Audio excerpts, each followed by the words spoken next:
جس شخص کی باطنی کیفیات یہ ہیں، اب نوٹ کر لیجئے، جس کو ہم نے ان 3 آیتوں میں پڑھا، اللہ کی ربوبیت پر دل ٹھک گیا، اللہ کی رزاقیت پر دل ٹھک گیا، وہ رزق ہم پہنچائے گا، ایسے شخص کی اصل امنگ، اصل خواہش کیا ہوگی دنیا میں؟ کیا مال و دولت دنیا کا وہ حریص ہوگا؟ کیا دنیا کی آسائشوں اور تعیشات کی اس کے اندر طلب ہوگی؟ یہ اولیاء اللہ، ان کی ایک ہی طلب رہ جاتی ہے دنیا میں، آخرت میں طلب اللہ راضی ہو جائے، اللہ سے محبت، جنت میں داخلہ، وہ آخرت کی طلب ہے۔ دنیا میں صرف ایک طلب ہوگی، میں جتنے بھی زیادہ سے زیادہ لوگوں کو اللہ کے راستے پر لا سکوں، جو بھٹکے ہوئے ہیں، بھولے ہوئے ہیں، سوئے ہوئے ہیں، مدہوش ہیں، مال مست ہیں، حال مست ہیں، ان کو میں اس مستی کی کیفیت سے نکالوں، غفلت کی کیفیت سے نکالوں، ان کا رخ سیدھا کروں، وہ بھی اللہ سے محبت کریں، وہ بھی اللہ پر ایمان لائیں، ان کا بھی قلبی رشتہ اللہ کے ساتھ استوار ہو جائے۔ یہ ہوگی ان کی اصل طلب، یہ ہوگی ان کی اصل خواہش۔ دنیا کی کسی اور شے کے لیے کوئی بھاگ دوڑ، میں اپنا وقت صرف کروں تاکہ دنیا کی کچھ آسائشیں حاصل کر سکوں، کیوں نہ وہی وقت صرف کروں کہ اللہ کے کچھ بندوں کو اللہ کے سیدھے راستے کی طرف بلا لوں۔ میرا اپنا وہی وقت ہے نا۔ میں اگر تعیشات کی فکر کروں گا تو کچھ وقت لگانا پڑے گا، محنت کرنی ہوگی، کچھ کمانا ہوگا، کما کر میں اپنے لیے عیش کے سامان فراہم کر سکوں گا۔ یہی میرا اصل سرمایہ، میرا وقت ہے۔ اس وقت کو کیوں نہ میں لگاؤں کہ کچھ اللہ کے بندوں کو سیدھی راہ پر لے آؤں۔ حضور نے فرمایا ایک مرتبہ حضرت علی سے رضی اللہ تعالی عنہ، یا علی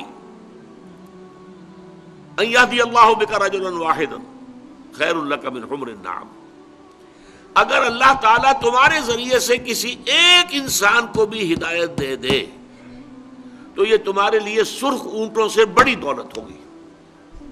عرب کی اصل دولت اونٹ، نر اونٹ ہو، جوان ہو، کیا کہنے ہیں، مادہ ہے، گابھن ہے، کیا کہنے ہیں، بڑی دولت ہے۔ اور سرخ اونٹ جو ہے ان کے ہاں بہت قیمتی شمار ہوتا تھا۔ ان یہدی اللہ بک رجلا واحدا، ہدایت دیتا اللہ، تم نہیں دے سکتے، تمہارے ذریعے سے اللہ ہدایت دے دے، یہ ہے اصل الفاظ۔ حضور اپنے بارے میں فرماتے ہیں اللہ معطی وانا قاسم، دینے والا، عطا کرنے والا صرف اللہ ہے، میں تو تقسیم کرنے والا ہوں۔ انا القاسم، تقسیم کرنے والا، معطی، عطا کرنے والا، دینے والا وہ اللہ ہے، داتا وہ ہے اور کوئی داتا نہیں، داتا ایک اللہ ہے، دینے والا وہ ہے۔ انا القاسم، میں تقسیم کرنے والا ہوں۔ ہدایت اللہ دے گا، لیکن تمہارے ذریعے سے تم ذریعہ بن جاؤ اس کی ہدایت کا، تو یہ تمہارے لیے سرخ اونٹوں سے بہتر ہے۔ دیکھیے اس میں ذرا تھوڑی سی بات سمجھ لیجئے، یہ جو نقشہ ہے یہ ہمارے صوفیاء کرام اولیاء اللہ پر 100% راست آتا ہے۔ شیخ معین الدین اجمیری کیا کرنے آئے تھے یہاں؟ وہ ایکسپورٹ امپورٹ کا کاروبار کرنے آئے تھے، جائیداد بنانے آئے تھے۔ علی حجویری رحمۃ اللہ علیہ تو اس وقت آئے ہیں یہاں جہاں پہلے یہاں مسلمانوں کی حکومت قائم ہو چکی تھی، اس اعتبار سے ان کا یہاں آنا اتنی بڑی بات نہیں ہے، مسلمان حکومت پہلے قائم تھی، یہاں آ گئے، بیٹھ گئے۔ اور معین الدین اجمیری یہ اس وقت گئے ہیں جبکہ راجپوتانے کے اندر عین راجپوتوں کا گڑھ اجمیر، وہاں تو ہندوؤں کی حکومت ہے، رائے پتھورا کی حکومت، وہاں جا کر بیٹھا اللہ کا بندہ۔ کوئی خوف تھا اسے کہ ہندو میں مجھے ختم کر دیں گے؟ کوئی خوف تھا کہ یہ رائے پتھورا میرا کیا کرے گا؟ اور ان کی زندگی کا مقصد کیا تھا؟ صرف لوگوں کو اللہ کی طرف دعوت دینا، شرک کی گندگیوں سے نکالنا، توحید کے آب حیات سے روشناس کرانا، یہی مقصد تھا۔ روکھی سوکھی کھا رہے ہیں، یہ بابا فرید رحمۃ اللہ علیہ، ان کا معاملہ بھی یہ ہے، یہاں بھی اسلامی حکومت قائم ہو چکی تھی، لیکن اس علاقے کے سارے جو قبیلے راجپوت ہیں، وٹو اور سیال، جو اس علاقے کے سب سے زیادہ طاقتور قبیلے، دونوں کے دونوں جو ہیں انہی کے ہاتھ پر ایمان لائے۔ ان کا حال کیا تھا؟ پانی میں نمک ڈال کر اس سے روٹی کھا رہے ہیں، کچھ نہیں ہے اور، پانی میں نمک ڈال کر تاکہ روٹی ذرا حلق سے نیچے اتر سکے۔ یہ لیکن کام کیا تھا؟ اللہ کے بندوں کو اللہ کی طرف۔ تو یہ نقشہ تو ہمارے سامنے آ جاتا ہے اس لیے کہ یہ ہمارے لیے بڑا معروف ہے۔ صحابہ کرام کے نقشے کو ہم نہیں سمجھتے۔ صحابہ کرام ایک اس سے بلندتر لیول پر کام کر رہے تھے۔ نظام باطل کو ختم کرنا، ایک ہے افراد کو دعوت دینا، ایک ایک فرد افراد ٹھیک ہو جائیں، ان کے عقائد ٹھیک ہو جائیں۔ ایک ہے غلط نظام جو سر کے اوپر مسلط ہے، باطل کا نظام جو غالب ہے، قائم ہے، نافذ ہے، شہنشاہیت، قیصر روم کی شہنشاہیت، کسریٰ ایران کی شہنشاہیت، اس کا خاتمہ کرنا، جس کے لیے کہ ایک صحابی کا قول آتا ہے، جب ایرانی سپہ سالار نے پوچھا کہ تم کیوں ہم پر حملہ آور ہو گئے؟ ہمارا تو تمہارے ساتھ کوئی جھگڑا نہیں ہے، کوئی بارڈر ڈسپیوٹ نہیں ہے، اور پہلے بھی تم لوگ آتے تھے، تم جنگلی قبائل تھے، تمہارے آتے تھے لوٹ مار کر کے واپس چلے جاتے تھے، اب تم ہمارا پیچھا نہیں چھوڑ رہے، تو کیا ہوا ہے؟ تمہاری جو کیفیت بدل گئی ہے، ایسنشل چینج تمہارے اندر آ گئی ہے، you have changed all together, how come, کیسے ہوا ہے؟ اس پر جواب دیا گیا، انا قد ارسلنا،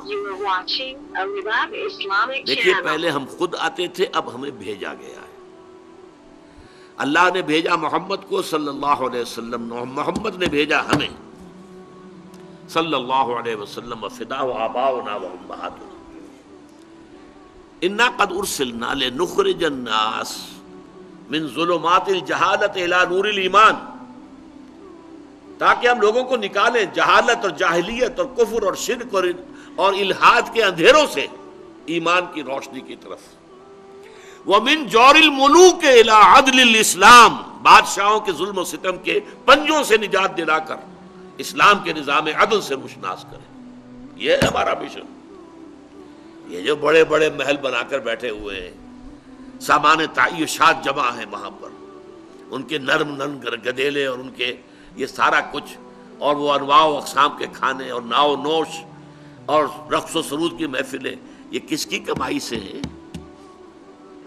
وہ غریب کاشتکار جو میدان میں کام کر رہا ہے کھیت میں، اس کی کمائی کا حاصل آ کر جاگیردار لے جاتا ہے آدھا، اور اس میں سے وہ کچھ اپنے پاس رکھ کر باقی بادشاہ کو بھیجتا ہے تاکہ اپنے ٹھاٹ جمائے۔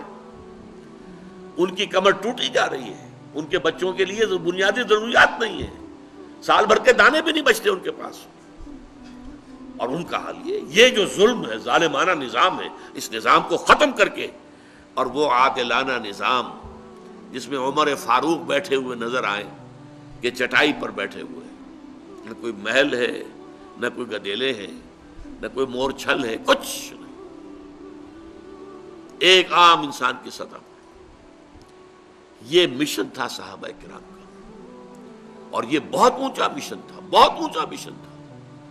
یہ صوفیاء کرام کا مشن اس لیول پر تھا کہ افراد کو بدلنا ہے، نظام کو چیلنج انہوں نے نہیں کیا، جبکہ اصل میں صحابہ کرام نے اصل ٹکر نظام سے مول لی۔ نظام جب ختم ہو جائے گا غلط، تو ظاہر بات ہے کہ اب عام لوگوں کے لیے ان کے ذہن بھی کھل جائیں گے، بات کو سمجھنے کے لیے تیار ہو جائیں گے، ان کے دل جو ہے وہ آمادہ ہوں گے کہ اب وہ بات کو سمجھیں۔